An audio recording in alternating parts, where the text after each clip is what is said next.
Good morning, guys. We already know Sundays are my yoga days. So we're going to go ahead and get this yoga class started.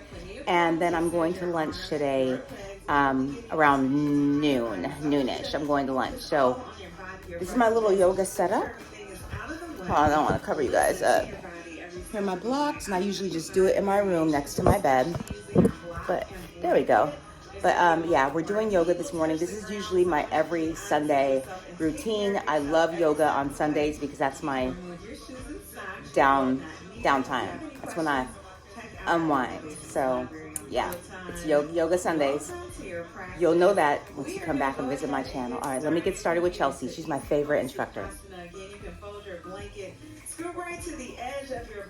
Oh, I have rollers in, so I have this big old bonnet on. Let's take a cleansing breath. You're going to inhale, draw your shoulders up toward your ears.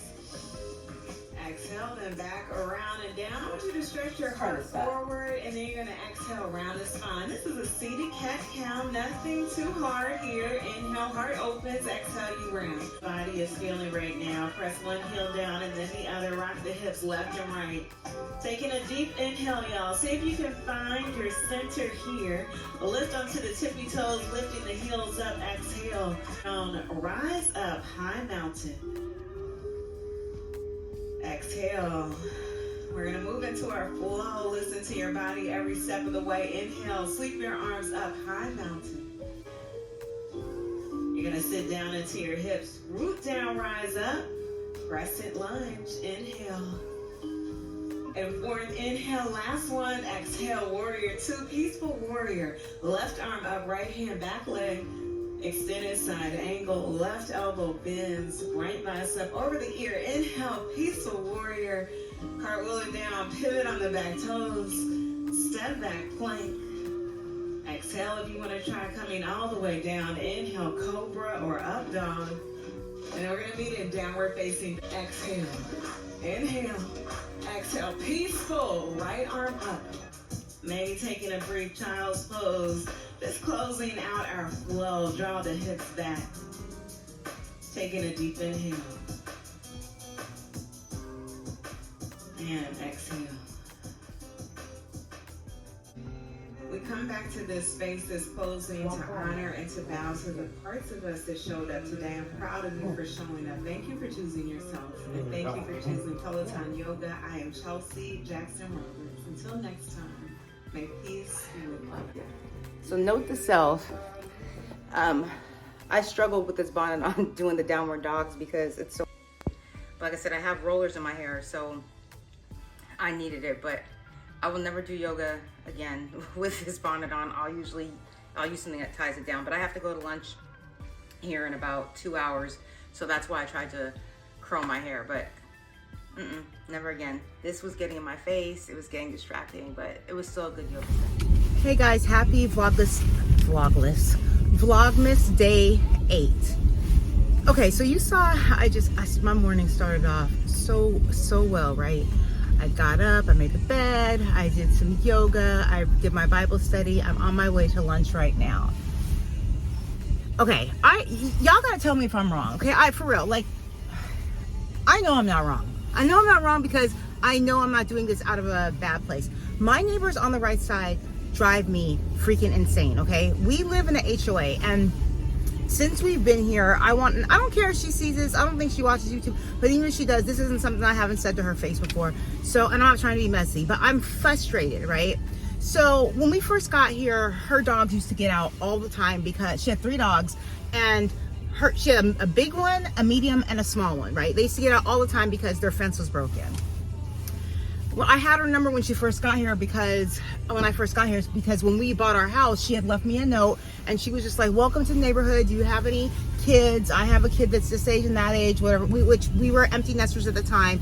Here's my number. And we blind bought this house. So we bought this house and I had to wait until my orders for me to actually move here.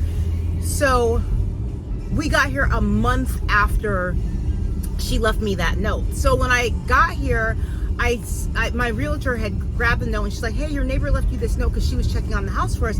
And so I texted her. I said, hey, I don't want to be rude. I didn't want to seem like I was rude, but it took us a while to get here. We bought and we moved a month later because we were coming all the way from California.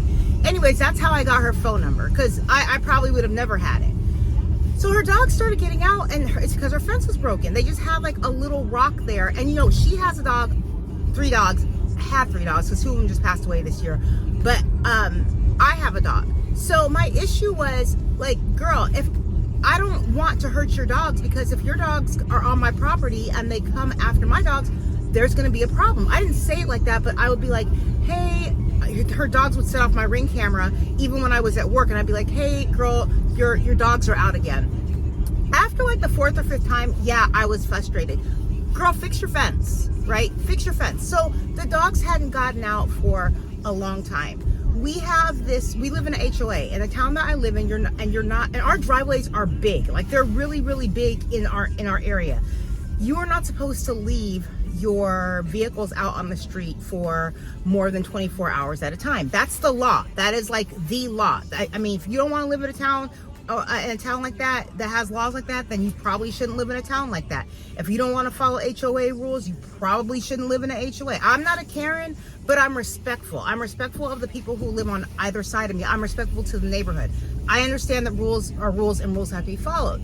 So she had this truck like broken down in front of her house like for a long time. I never said anything, but it did irritate me because I'm like, girl, your driveway is huge. Like, why wouldn't you just like follow the rules and put your truck in the driveway? But it obviously bothered someone else in our neighborhood, because she went on our neighborhood page like last year sometime, and she was like, thank you to the person who complained about my truck. You could have just came and told me.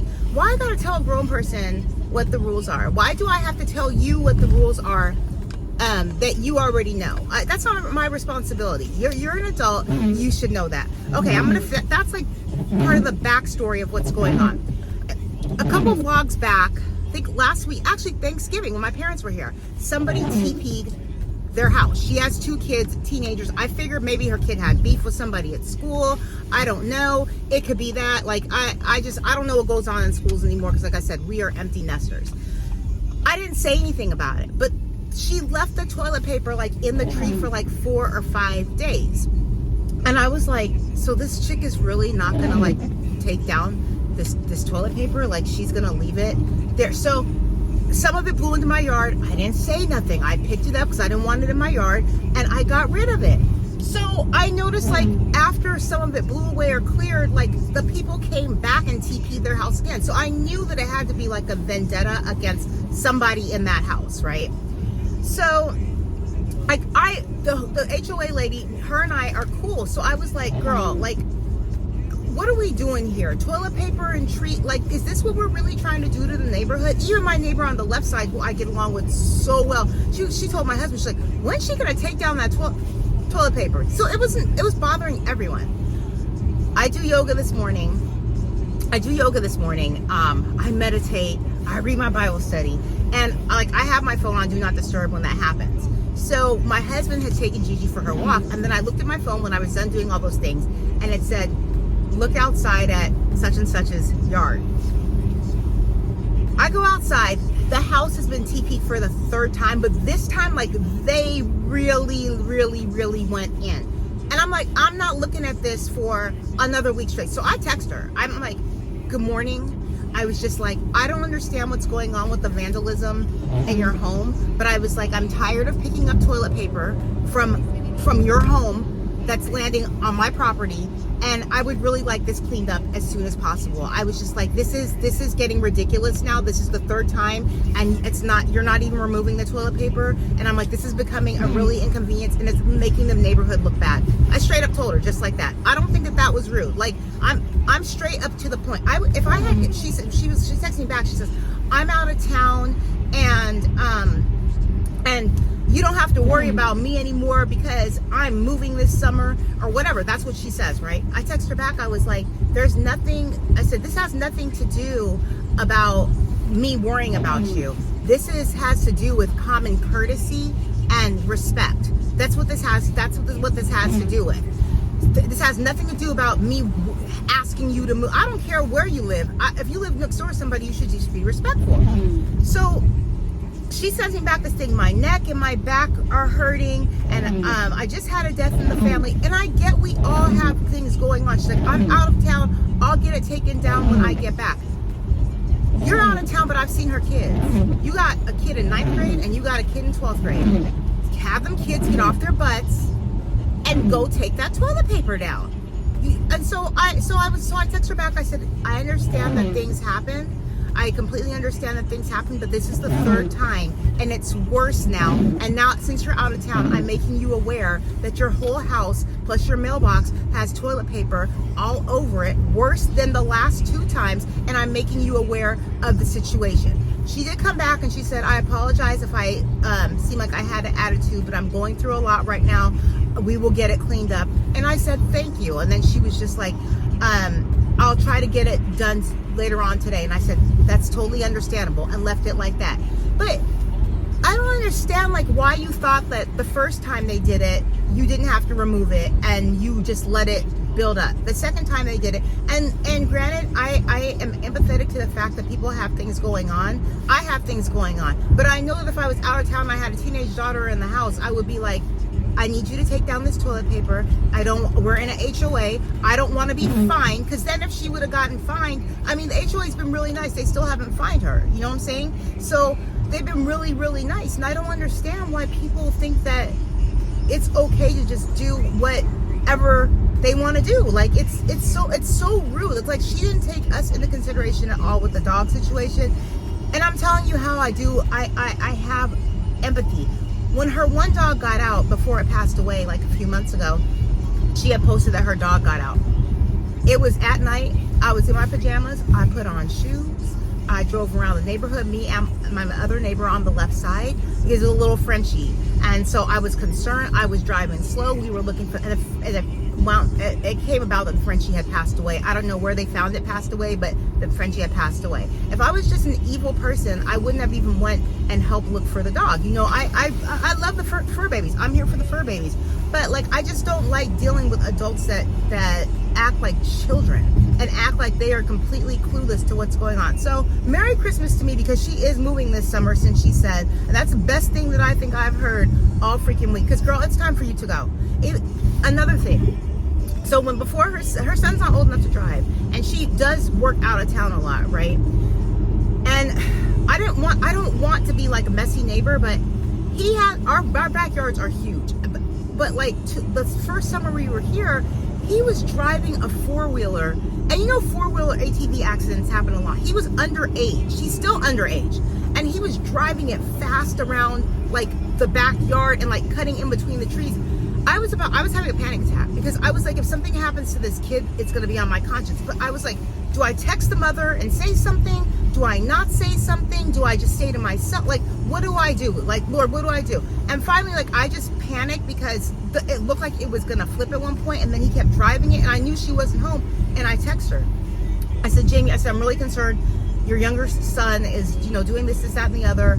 And then she was like, oh, it's okay, because we have to start. I explained to her what he was doing. She was like, it's okay, because we have to start it up because of the motor. Girl, he wasn't starting it up. He wasn't just cranking it up. He's driving it at high speed. After that, I said, you know what? Let me mind my business. Let me mind my business. And I was like, and for their sake, they better hope that while he's doing these shenanigans back there, he don't come crashing through my fence. Because, girl, I will make you pay. Which they messed up my yard before, too. They backed up. I'm just venting at this point. They backed up a truck, and I don't know what they were doing, but it put like this little road thing in my yard, but it was on the side of my yard. So looking at my house straight on, you couldn't see it. She texted me about it and said, I'm so sorry, this was happening. We're going to get it fixed. And I was like, okay, girl. I said, not a big deal. When it became a big deal was after she texted me, a week went by. 2 weeks went by, because they had to pack it with dirt, and I guess I don't know nothing about yards, right? But I guess once you pack it with dirt, the grass will grow back in. So it was a pretty long strip that needed to be packed with dirt. 3.5 weeks go by, doesn't pack it. doesn't text me. I'm backing out of my driveway. I see her. She's waving. Whatever. So I told my husband, I was like, is this chick gonna is she just not gonna fix this after she told me she was? So I texted her. I was like, hey, it's been a couple weeks now. What are we doing? Oh yeah, I'm sorry. We're gonna get to it. It was done 2 days later. Girl, just move. Because you're causing part of my anxiety. God bless her and her family wherever they go, and the next family moving in. Lord, please know my heart, and you know what I need. Please make them be. We don't have to be best friends. We don't have to be cool. We don't have to just make them be a decent family that cares and respects our neighborhood. That's it. But that's my vent. I vented with you guys for. I'm upset, but I'm about to calm down because I'm about to go to lunch. But I had to get that out. And what better place to get that out? All right, guys. I will talk to you after lunch. Bye.